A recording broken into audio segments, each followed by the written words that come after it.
Welcome, Life Sciences, to another installment on human impact and the environment. Today we're looking at what we do in terms of the diversity of our country and the loss to that, as well as solid waste disposal.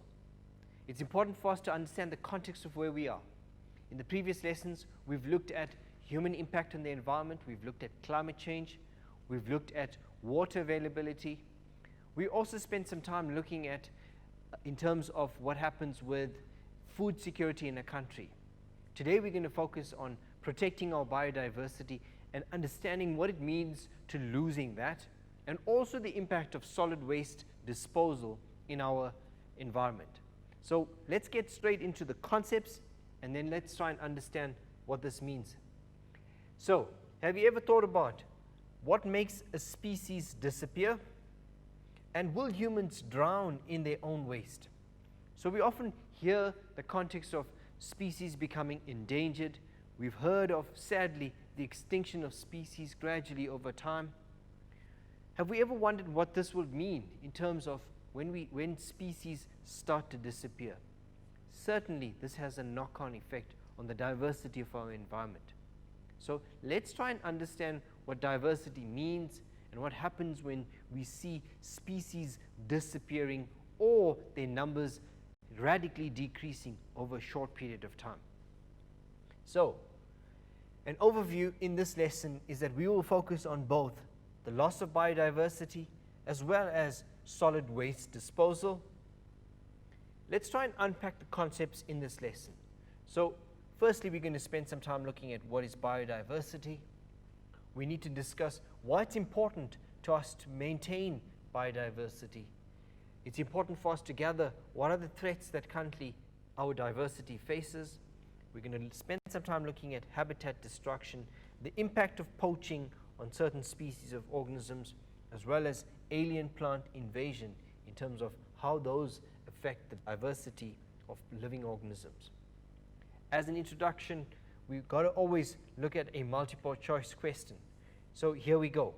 In what way are humans most impacting on the biodiversity of an ecosystem around the world?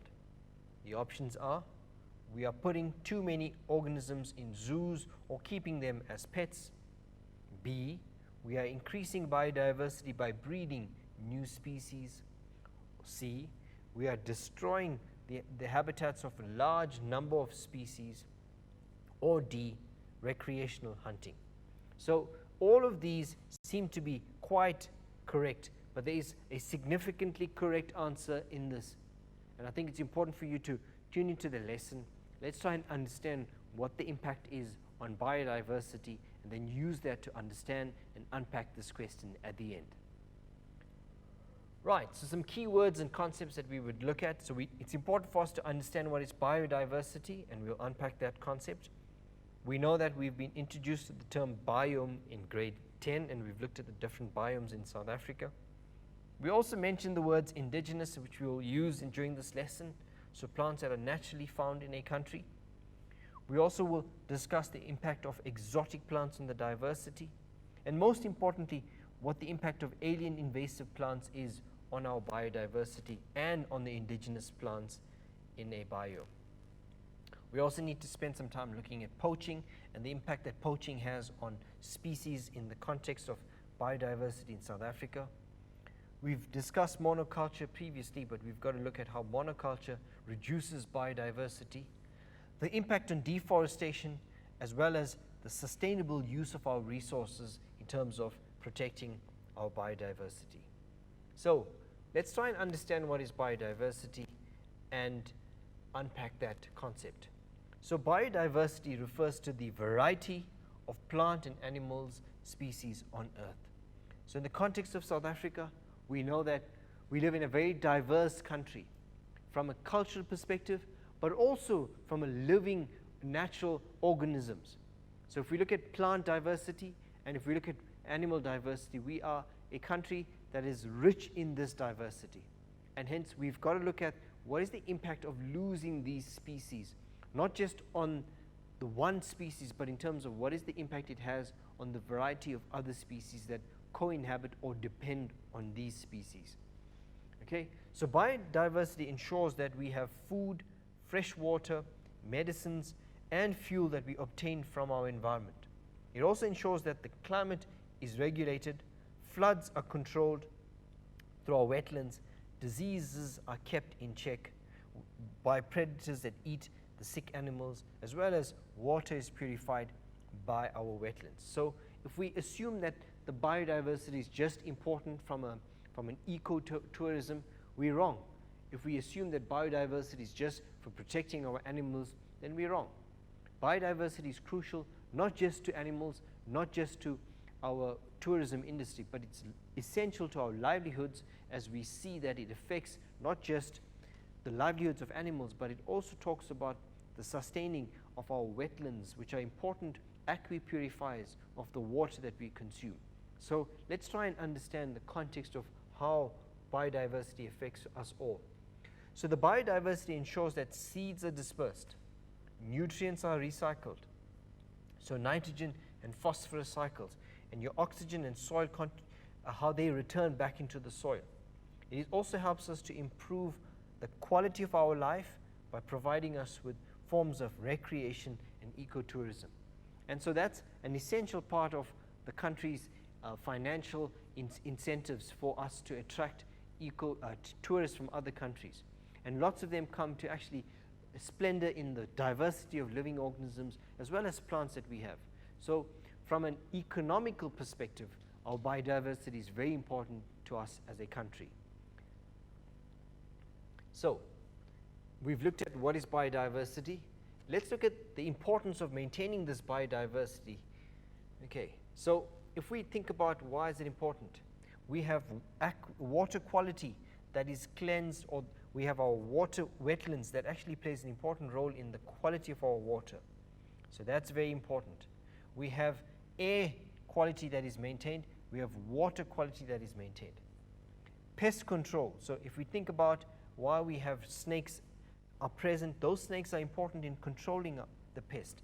Birds that are predators or raptors that actually consume pests that are in the fields. So those also play an important role. We will look at what happens when we poison our carnivores because they are consuming some of our pests, and the impact that has on biodiversity. Pollination and crop production. So if we're using pesticides and they are all insecticides and how they affect our bees and insects, that in turn affects pollination. What happens with the prevention of natural disasters? We've got to look at climate stabilization and the provision of food security. Okay, so further on, let's look at the impact of threats to the biodiversity. So what is it that threatens our biodiversity? So farming methods that include monoculture. So farmers are planting a specific crop year after year. What does that do to the soil? The impact that has on the biodiversity. So if we're clearing up land to ensure that we cultivate crop, what happens to the other species that are living in that diverse land? Are they able to sustain their needs by planting one type of crop? Yes, from a human consumption, but how do we protect the diversity of animals that live in these monocultured land spaces? Okay, overgrazing as a mechanism that destroys the fertility of a soil. And so overgrazing means that now we have animals that graze and reduce the plants that grow in an area, and thereby we reduce the diversity of plants in a specific area. So overgrazing has a huge impact on our biodiversity. The development of graph estates. So how we've created these estates that have been developed in natural areas that we call eco-estates now. However, a lot has been done in terms of these estate developments where they're now trying to protect and preserve and conserve the natural aesthetics of these environments. All that is done to ensure that the biodiversity of these areas are protected. We also know that mining has had a significant impact and threatened the diversity of living organisms. One, because mining is going to disrupt the natural ecosystem. There's lots of pollutants that are given off from mines that affects the diversity of organisms living in and around.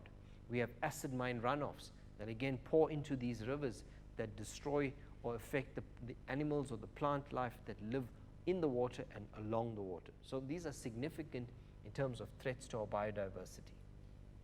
Urbanization and how the development of our cities have impacted on the diversity of animals living in and around. So as cities grow and how they start to grow and start encroaching on land outside cities, we find that urbanization also threatens our diversity. Deforestation, the removal of trees to build land for housing as well as to grow more crop, means that we're losing forest, and this in turn means that we're disrupting the natural habitat of these animals. And so where do the birds now go off to? Where do the animals that live in these areas move to? So again, affecting the diversity. The loss of wetlands and grasslands. As I discussed early on, wetlands are important aspects of our environment that serve as sponges that absorb the rain that we have. So this ensures that the water returns to the water table and that plants living in and around these areas are able to extract this water when needed. Okay? Poaching has been a significant factor that has led to species being threatened, from the rhinos to elephants. We know that poaching has been significant in affecting our diversity. We also know that there's been, over the years, alien plants that have encroached on our natural biodiversity. And these alien plants tend to use up the resources more effectively than our local indigenous plants. Again, a significant factor that affects the diversity of our natural indigenous plants in South Africa. Okay, so we've looked at alien plant invasion.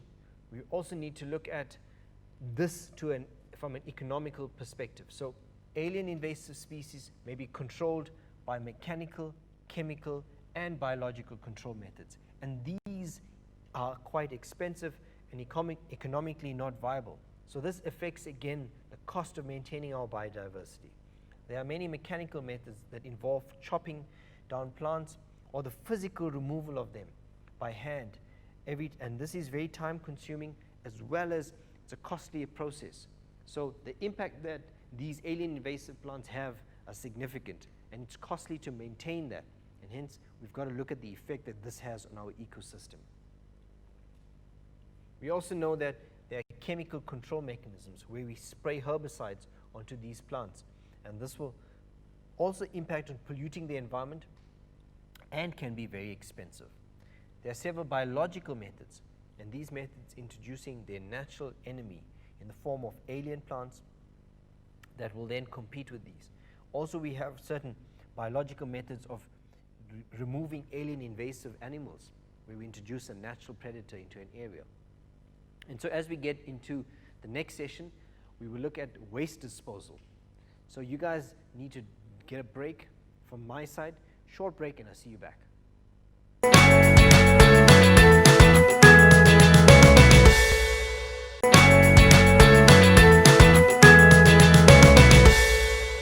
Welcome back, life science learners. So in the previous segment, we've looked at what it means in terms of the loss of biodiversity. In this segment, we're going to look at the second topic, which is solid waste and disposal, and the impact that has on the environment. So let's get straight into this. So in solid waste, we've got to look at what is solid waste. We've got to look at what are the different types of solid waste, and we've got to look at how solid waste is classified. We do know that there's some important words that we need to unpack, and we'll do that as we get through the lesson. So what is solid waste?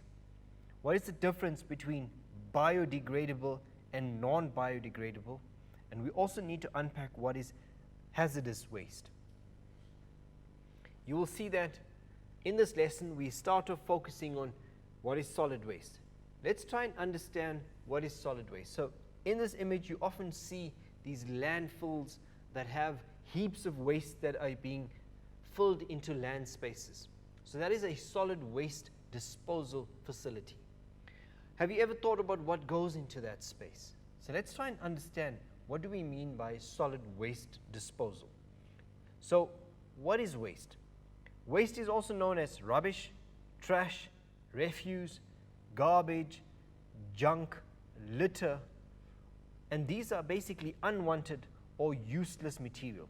So often we find that we tend to waste substances, or the things that you discard for the municipality to take away, that's waste. Waste from buildings, waste from the consumption of food are all regarded as solid waste. In life sciences, waste is any of the many unwanted substances or toxins that are expelled from living organisms from metabolic waste such as urea and sweat. So we know that from a biological perspective, we also produce a lot of waste, and that waste can be carbon dioxide, it can be heat, it can be urea as well as sweat. And so that is a waste product that the body produces because of metabolism. Now, let's try and understand what are the different types of waste that we get and how we classify these. So there are 5 different types of waste if we were broadly speaking about them. You have organic waste, and so organic waste refers to your fresh produce, the peels and the vegetables that you consume and the leftovers of that. We also have hazardous waste, and these hazardous wastes are dangerous and they can cause harm and infection or damage to the environment. We also have solid waste that needs to be disposed of in a sustainable manner. We also have hazardous chemicals that are released from mines and industries that also can be regarded as waste. And then we have recyclable waste, that is things that can be reused or repurposed. And so we're going to look at how other methods of classifying waste products can be used in terms of differentiating what solid waste is. So, solid waste, waste in solid forms, domestic, commercial, and industrial waste are examples of solid waste. So plastic is an example of solid waste. Styrofoam from packaging, bottles, cans, papers, scrap iron, and other trash are all seen as examples of solid waste. So these examples are things that are significantly large, that take up a lot of space, and hence need to be cautious about how we dispose these.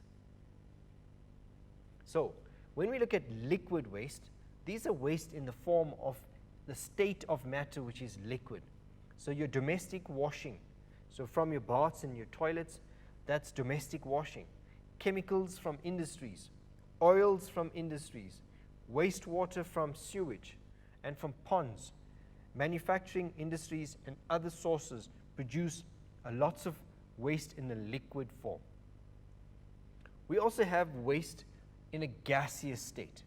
And so waste is produced in the form of gases from refineries, so methane, carbon dioxide from your fossil fuel production, as well as sulfur dioxide. These are examples of waste that are in a gaseous state. Okay, so that was classification based on state of their matter. Let's look at how waste can be classified according to the origin and type. So we know that we have municipal solid waste, we have waste produced from hospitals, which we refer to as your biomedical waste. We also have industrial waste that's produced from industries that are responsible for the production of commercial goods. We have agricultural waste that is produced by farmers, and these include some of your waste that is not consumed by farmers, so by consumers. So we're talking about the leftover after crops have been taken away. So that's agricultural waste. We also have wastage from fisheries, and these would be parts that are not consumed, so the fins and the internal organs that are disposed of. We also have radioactive waste that are produced from your nuclear power plants. We also have electronic waste, and we're seeing more of this in terms of our computers, our electronic devices, and how these all contribute to waste disposal. Okay. We can also classify waste according to their properties. So by that I mean, are they biodegradable or non-biodegradable? And essentially the terms biodegradable refer to whether these organisms can degrade naturally in the environment. So can these be degraded? Example, paper, wood, fruits, and other items that will naturally decompose in the environment. we refer to them as biodegradable, in the sense that if you place these into the soil, they will undergo a gradual process of degradation and be broken up by the microorganisms, by the bacteria, and by some of the invertebrates that live in the soil. We also know that some of the waste that we release into the environment is non-biodegradable. So these cannot be degraded. And examples of that would be plastic, bottles, old machines, so which are made up of metal, cans, styrofoam containers, and others. And we refer to these as non-biodegradable. Some of these takes a few hundred to 1,000 years to actually be broken up naturally into the environment. So we refer to these as non-biodegradable waste. Okay, so here's an image that shows you the differentiation between your degradable and your biodegradable waste. And as you see, I mentioned the examples of your plant material, and these all can be returned into the soil. Human hair will degrade, as well as papers are examples of things that can be shredded and put into the environment and mixed with soil, and gradually they will degrade. However, we also have your non-biodegradable materials, and a classical example of that is your plastic bags that are used, as well as your electronic equipment, so your computers, your PCs, your cell phones. These are your TVs, are all electronic goods that are hardware that will not generally degrade or decompose in the environment. Plastic bottles, glass bottles are examples of your non-biodegradable materials that end up into landfills that pollute the environment if not disposed of effectively. So let's look at the classification of waste also based on the effects that it has on human health. So we also have waste that is hazardous. Hazardous would be waste that can cause harm to humans.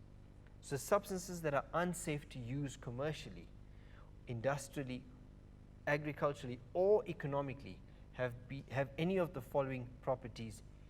So these would include, they are able to be ignited, they are corrosive, or they are reactive or toxic. So these would be things that could cause harm both to humans if they're disposed of, or to the animals and plants. So we refer to these as hazardous waste.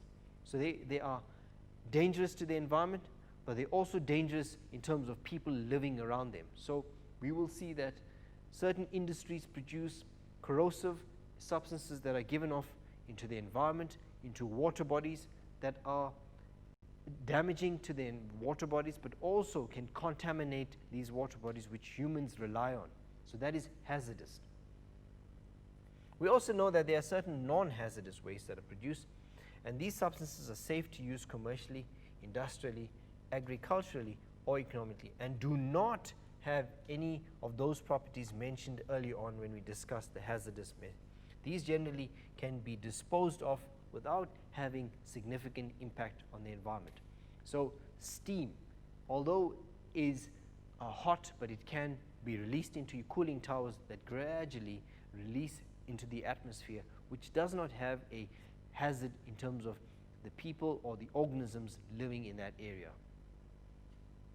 Okay, so we've looked at types of waste, we've looked at the different classifications of solid waste, and we've looked at the impact that it has on the environment.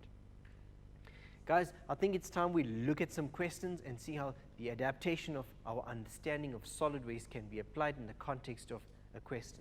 So this question is adapted from a paper that was written in 2013. It's got a table, and let's look at this table. So the table below shows the different types of waste and the decomposition times, so the time it takes to be broken down. And this is significantly alarming when we look at it in terms of the way we dispose of these waste products. So the types of waste: glass, aluminium, paper, orange peels, nylon fabric, and tin cans. And if you look at them, you will see that glass takes approximately 1 million years to be decomposed. Aluminium cans take between 80 to 200 years to decompose. Paper waste could take between 2 to 6 weeks, which is probably regarded as biodegradable. An orange peel can take up to 6 months to decompose. Nylon fabric, which is what is used in the manufacture of certain synthetic fabrics, could take between 30 to 40 years. a tin can, alarmingly, takes about 50 years.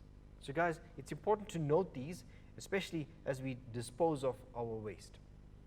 So let's explain the term recycling. And I think it's important for us to pause at this point and reflect on the messages that have been sent through during the course of your studies. And we often use the three R's: recycle, reduce, reuse. And again, the concept of recycling refers to the impact that disposing of these waste products would have on the environment. So if we can start recycling certain substances, we will reduce the impact that they have on the environment, because many of these take several hundreds to thousands of years to decompose and return back to their natural state. So let's understand what recycling is.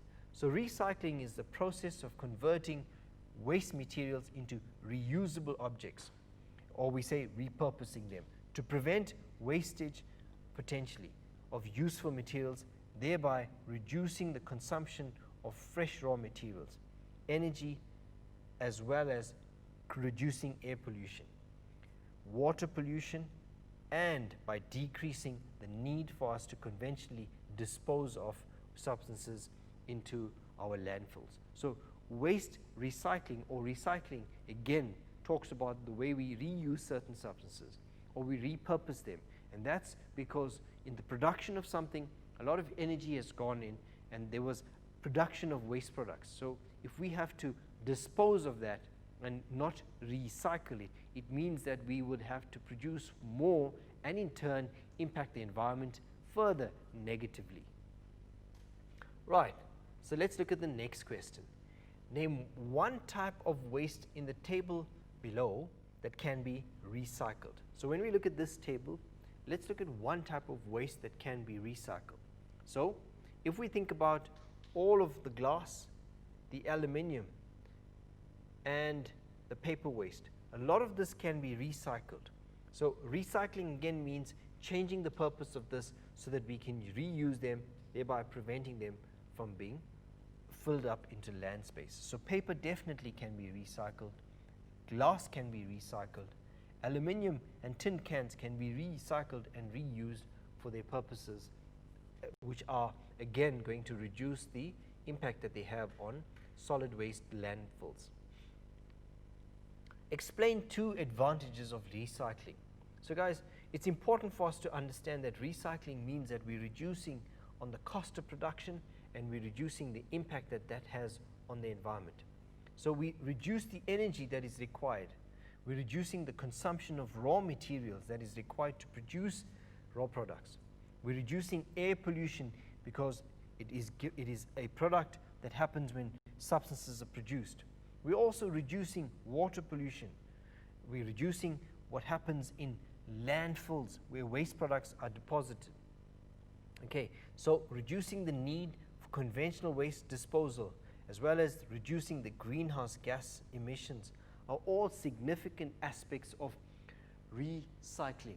And so recycling substances has a huge impact on not just on the prevention of landfills, but also in the terms of the production of substances and the waste products that are produced during the production line. So guys, we've looked at waste disposal. We've tried to apply some of our understanding in the context of how decomposition takes very long for some substances or certain products, and how it's important for us to recycle some of these so that we reduce the impact that goes into the reproduction of more of these substances that we dispose of when we need them. So guys, you've done well. You've stuck into the session. I think you guys deserve a break. Let's have a short break, get some oxygen in those muscles, and we'll tune in for our last segment. Stay tuned. After a short while, see you then.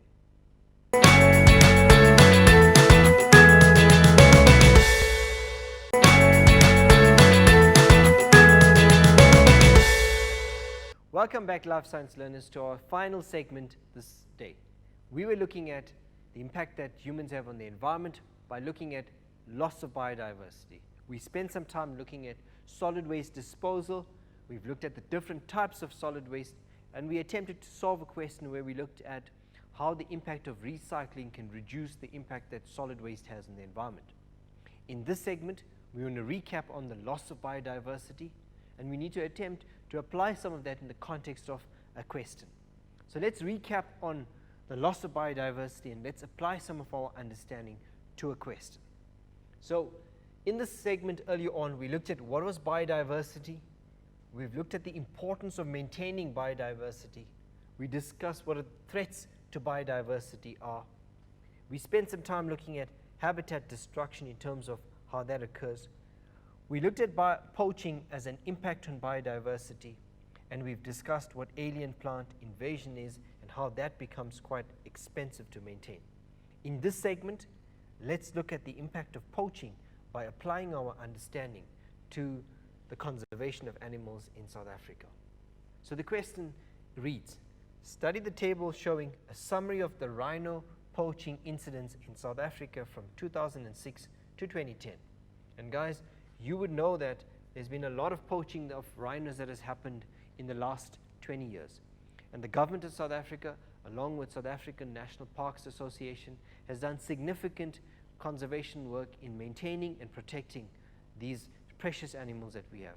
However, because of such a lucrative industry that thrives on the trade of these animals and the products of these, we've seen a significant decrease of some of our major big five animals. So in terms of elephants, rhinos, and even lions have experienced significant poaching in the last 20 years. So let's look at these stats and let's try and understand the impact that poaching has had in South Africa in the context of rhinos. So here the table below shows you the different provinces, and it shows you the number of animals that have been poached over 2006 till 2010. So we've got the Kruger National Park, we're seeing numbers from Limpopo, Mpumalanga, Northwest, the Eastern Cape, Free State, KwaZulu-Natal, Northern Cape, and these have been totaled as illegally hunted. So we do know that there's a process of culling that takes place, which is a natural process where certain conservation parks need to control the number of animals that are in that confined space. But we know that a lot of the animals that are killed have been illegally killed or poached, and that is done for the trade of certain parts of these animals. So this table shows you the comparative stats, and what is alarming is to look at the totals that have gradually increased since 2006. And we're seeing that there's been a steady increase in these numbers, and it's alarming to consider that, you know, we are possibly facing a possible threat to many of our indigenous animals because of poaching. So let's look at the first question. This question has been adapted from Mind the Gap chapter 11. I think it's a very crucial question in terms of understanding the application of poaching. So the first question refers to how many rhinos were illegally hunted in 2009. And if we go back to that table, if we look at in 2009, I think the question points to were illegally hunted in 2009. So in 2009, we can see that a total of 122 were illegally hunted. And so that is a question that requires that you read through a table and you extrapolate information from that. So in this case, there were 122, my apologies, that were illegally hunted in the year 2009. Suggest 3 ways in which the poaching of rhinos can be stopped. So guys, we know that education and awareness about rhino poaching is something that we've been discussing at school. However, there are active programs that have been taken by the conservation authorities in South Africa. And so these challenges have been met with, and we've had to embrace new laws, we've had to embrace new techniques to conserve and to be more proactive around preventing these animals from the mercy of poachers. So let's look at what has been done.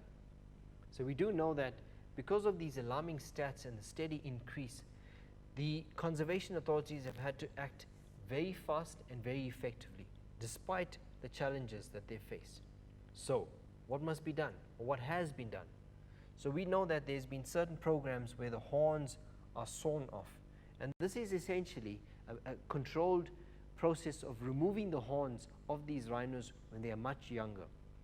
And the idea behind this is to prevent these rhinos from being poached upon. So yes, it is sad to see a rhino without a horn, but it is also a point where the rhino is protected and it can survive. Unfortunately, the horns are not significantly important to the rhino in terms of its livelihood. It can survive without a rhino horn, but it also means that it is being spared from being poached. However, we do know that some poachers are malicious, and because the horn has been removed, they sometimes tend to poison these rhinos in kind of disappointment that the rhino's horn has been removed. So we still do face the impact that this has, but it's significantly reduced the numbers. We also know that there have been pro tags that have been fitted into these rhinos as collars to monitor their movement. And so if we can monitor the rhino movement in their natural habitats, we're able to track where they are, we're able to monitor their numbers and their positions, so that should there be a movement of them or a lack of movement of these, they can be tracked down to a specific location and again either assisted or necessary steps taken to protect them. We also know that there are heavy penalties like imprisonment that have been instituted instead of fines. So we know that sometimes the monetary fines are significantly inconsequential to the impact that these have had on the rhinos. So we know that heavy fines have been in the past been issued to people that have been caught with these horns. However, the laws have been changed, and these include imprisonment, and which has significant consequences on reducing the number of rhinos being poached. However, there are new techniques that have been involved, where the rhino horns have been DNA fingerprinted, or rhinos have been DNA fingerprinted. And this is essentially to be able to link a possible poacher to a site where a rhino has been poached. So in the past, when a poacher was caught with a horn, it was very difficult for us to understand which rhino that horn belonged to.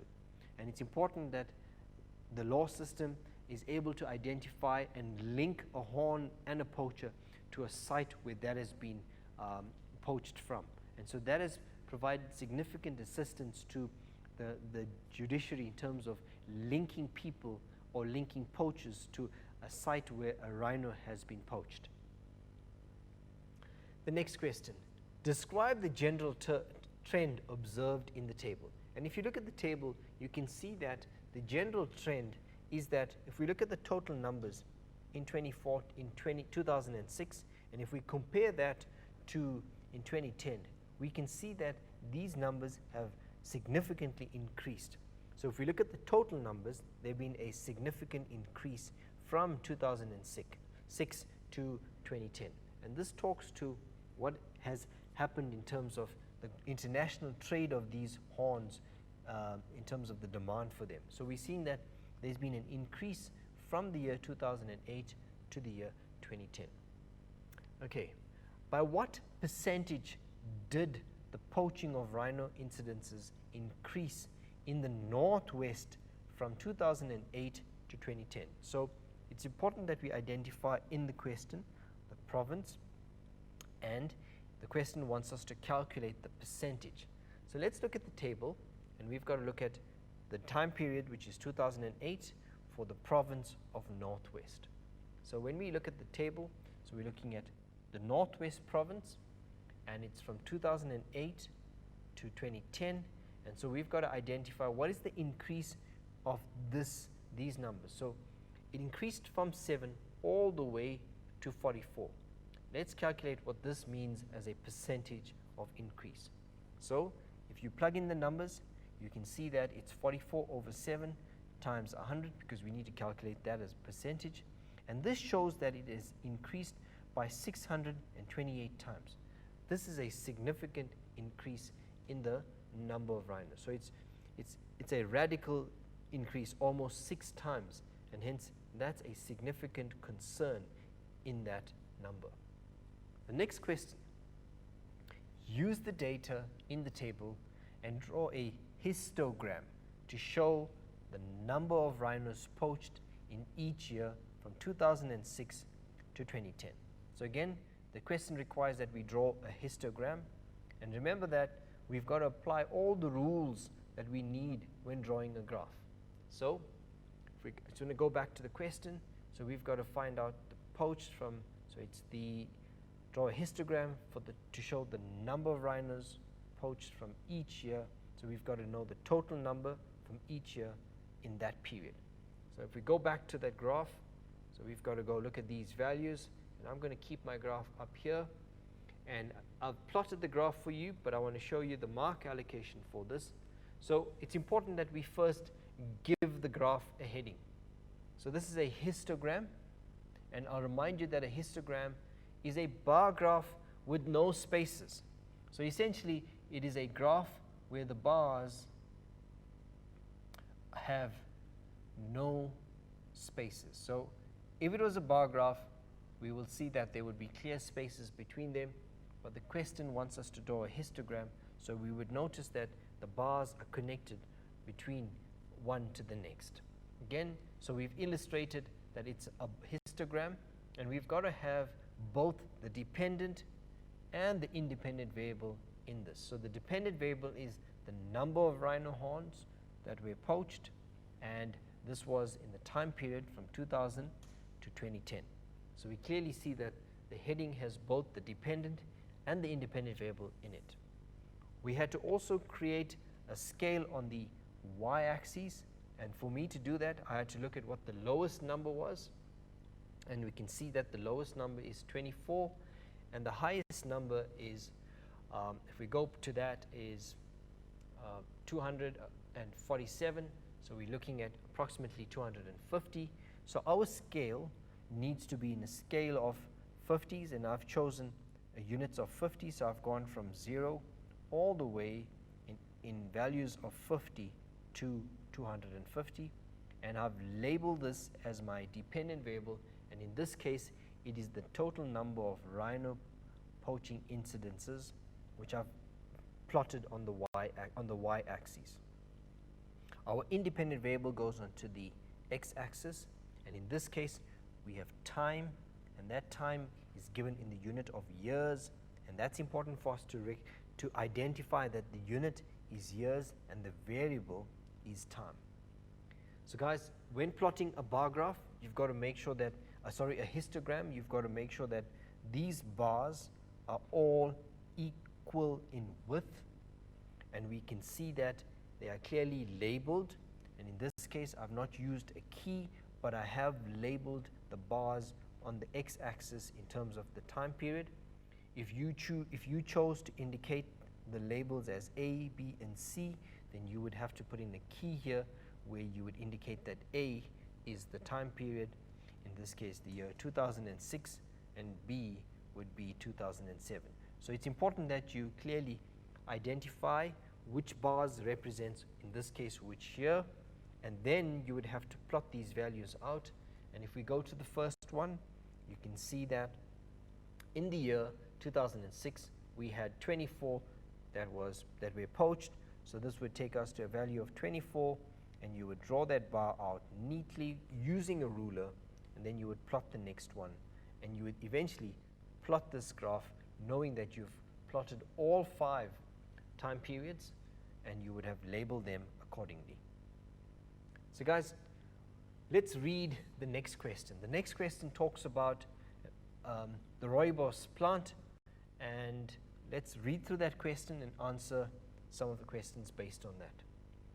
We know that the rooibos is a indigenous plant, and this plant is grown in South Africa. It grows in South Africa naturally, and it's been commercially used as a tea, but it also has a lot of medicinal properties.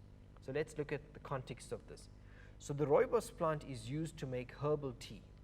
South Africa is the only commercial grower of rooibos plants in the world.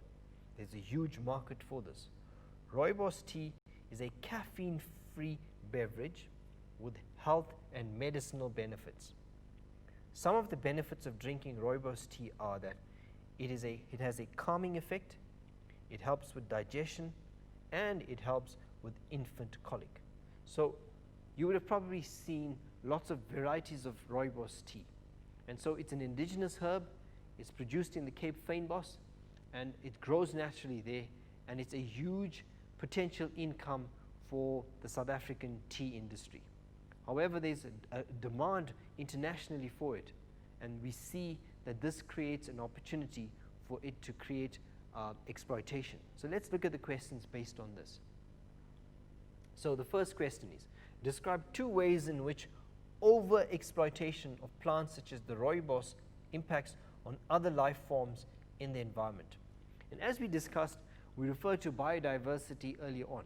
And remember that every organism has a specific role and position that it occupies. The removal of these will impact on the food chain, and it will impact on the biodiversity. So if the rooibos plant is over-harvested, think of the impact that it would have on the insects that live on this, on the bees and on the birds that rely on the flowers of these plants. So let's try and understand what happens when we remove a species from its natural environment. Okay, so the rooibos plant, as we discussed, you'll find that these plants can become extinct, firstly because we overexploit them. It could lead to the loss of the biodiversity of that environment. Remember that each plant or organism plays a specific role in its food chain, in turn affecting food webs, which can be destroyed when a single organism is removed. Excuse me. It could lead to the degradation of the environment because this plant could have a specific role in its environment. Removal of these plants because of exploitation could also mean that there's nothing to hold the soil, and so we find that there's erosion on the surface. And if too many of these plants are removed, we could end up with a significant amount of plant topsoil being removed. And so that would mean there's increased runoff of water. It also could mean that other alien invasive plants can now inhabit these areas, which were previously inhabited by the fynbos. So we would unintentionally upset the balance, not only of the ecosystem, but as well as the oxygen and carbon dioxide. And this could, if we go further, lead to some sort of global warming if too many plants are removed. And we see that the impact of a single species has a significant impact on the environment, on the biome, and in the greater scheme, the entire globe. So guys, we've looked at human impact on the environment in the context of food security. We've looked at human impact on the environment in terms of the loss of biodiversity, and we've also discussed in this segment the impact that solid waste disposal has on the environment. So guys, let's be conscious about the environment. This is there for us for the future. We need to protect it. We need to be conscious about the decisions we make. So when we walk around, appreciate the environment that we have. Consider what happens when we leave litter. And so imagine what happens when the disposal of waste accumulates in the environment. So guys, conserve the environment we live in. Remember the 3 R's: recycle, reuse, and reduce. From my side, all the best. Stay safe, stay calm, and be wise.